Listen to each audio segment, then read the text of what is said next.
For your hosting and domain needs, head over to HostGator where you could get plans starting as low as $3.95 a month. For more information, check out the affiliate link in the description area below. Hey, welcome to another episode of GeekOutdoors.com. Now, all of us know about the Google Pixel, and we also know that it used to be the Google Nexus program. But more and more, I keep thinking of whether or not the Google Pixel is even worth it. And the reason I say that is kind of twofold. I mean, in one sense, I do understand why Google is doing this, and I've mentioned this many times before, and a lot of people understand this. They're definitely trying to follow the model that Apple has in place, you know, being vertically organized. They have a lot more control over the phones, especially the software that's involved with it, and also over a lot of the distribution and marketing. And so they're doing it primarily for business reasons. But the second part of it is that something that I really feel that's kind of going away from what Android was about before. Because, you know, when Android was first created, you know, by the company Danger with Andy Rubin, and then when Google purchased it and basically purchased Android, even though it's open source, Android was, at that time, it was more about, you know, being more free, you know, having more choices, doing what you want with your phone. And to a lot of it, you know, you can still do that today. I mean, you could still put different ROMs and stuff on your Android phones, you know, especially if they're unlocked, right? But the thing that I'm seeing more and more is that Android as a whole, it's becoming more, I guess, the same, okay? It's becoming more controlled.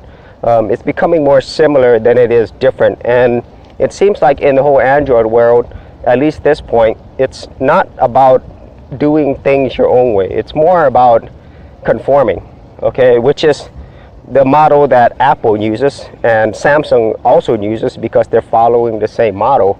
And for a lot of these phone manufacturers and these software companies or any of these businesses, it makes sense for you to keep things consistent and the same. Now, the only issue with doing that is that you're gonna like basically affect two groups, right?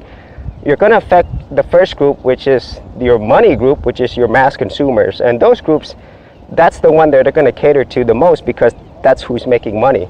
But the group that you're really affecting for the long term is actually the people who was actually there with you at the beginning with Android, okay? So all the really techie people, all the geeks, because originally when Android came out, I think a lot of people who really jumped on Android at the beginning was not the mass consumers. You know, a lot of them were ultra geeks, and you know, you would really go crazy over the next ROM or maybe the next phone, you know, what feature is going to be put on there.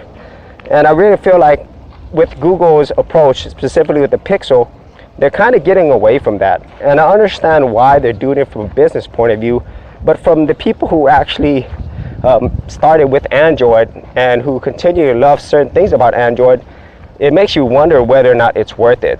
For me, I don't think it's worth it because with the Pixel phones and before that, the Google Nexus phones, it lacked a lot of features. You know, I always go back to the micro SD card slot. It doesn't have a micro SD card slot even on the original Nexus, and also things such as swappable batteries, okay? So when I think about the quote-unquote perfect Android phone, I'm usually thinking of something hardware-based that's like the Samsung Galaxies, where you're going to get like the best of hardware available, but also have the software that's available on the Google Nexus and Pixel phones, where you're getting the latest and greatest, and you're getting the most recent software updates, which would, to me, would be the perfect Android phone. And you know, you can get that, like I said earlier, you could just, you know, put a new ROM on it and get an unlocked phone. But that's really not the ideal situation. And so hopefully Google with their Pixel phones in the future, once more and more people purchase it, hopefully they will go to something like that, you know, for the really hardcore Android enthusiasts and hardcore geeks, where they would give them the best phone possible hardware wise with also the best software available. And so those are my thoughts on the Google Pixel and whether or not it's worth it. For me, I don't think it's worth it because I don't think that's the best that Android can get.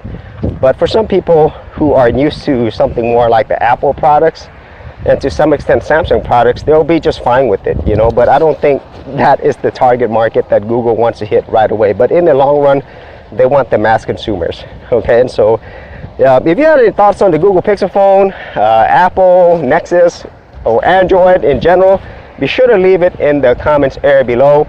And if you did get value out of these videos, you could leave a like and subscribe. And if you wanted to support my channel further, you could do that at patreon.com/Geek Outdoors. Thanks for checking out this episode. And as always, if you like these videos, be sure to click on the subscribe button. And for full written content, audio content, and additional geek stuff, head over to geekoutdoors.com. And I'll see you outdoors on the very next episode.